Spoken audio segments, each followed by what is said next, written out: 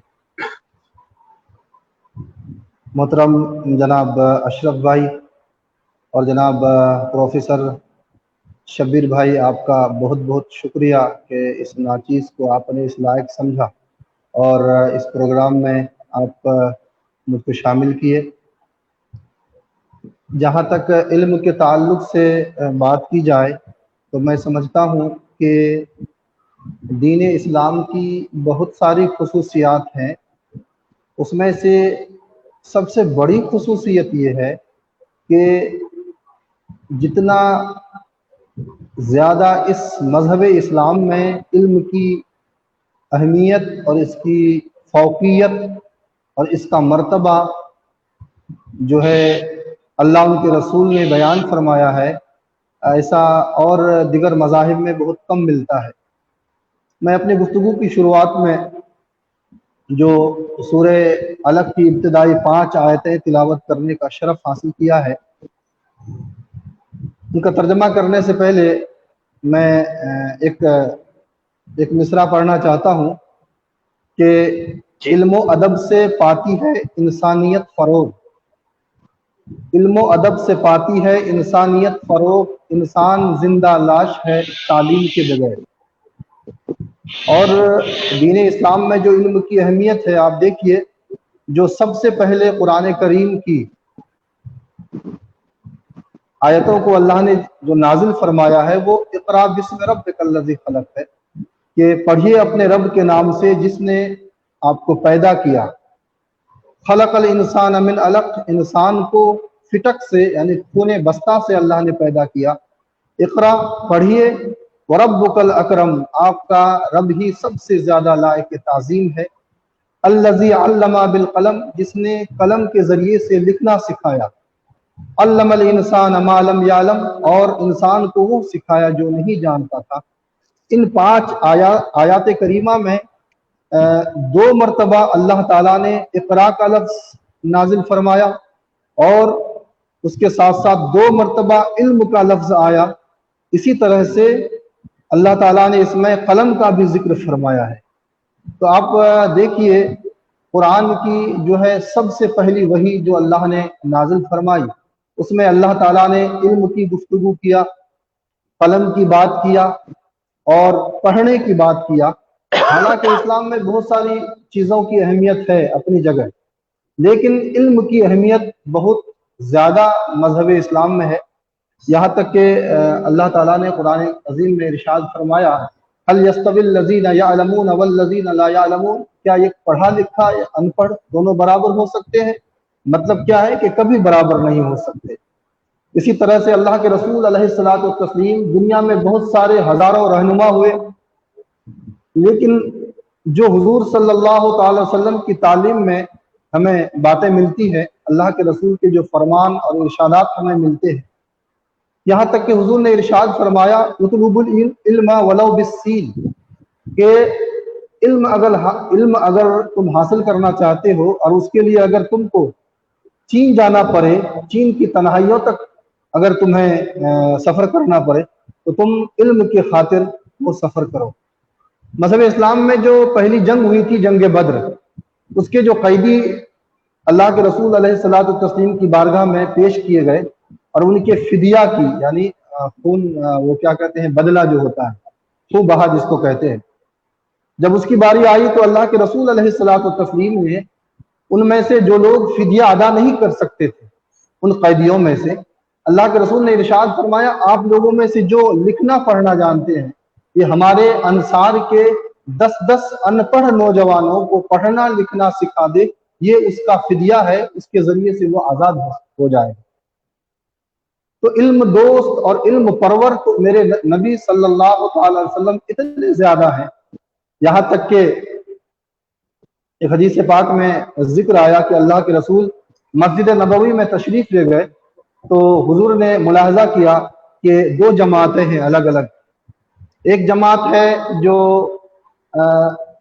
ذکر کر رہی ہے، تسبیح پڑھ رہی ہے، اللہ کے ذکر میں اور تسبیح و تحلیل میں وہ مشغول ہے، اور ایک جماعت جو علم کے تعلق سے گفتگو کر رہی ہے، حلال و حرام کی بات کر رہی ہے، دنیا کی اور آخرت کے سنورنے کی بات کر رہی ہے۔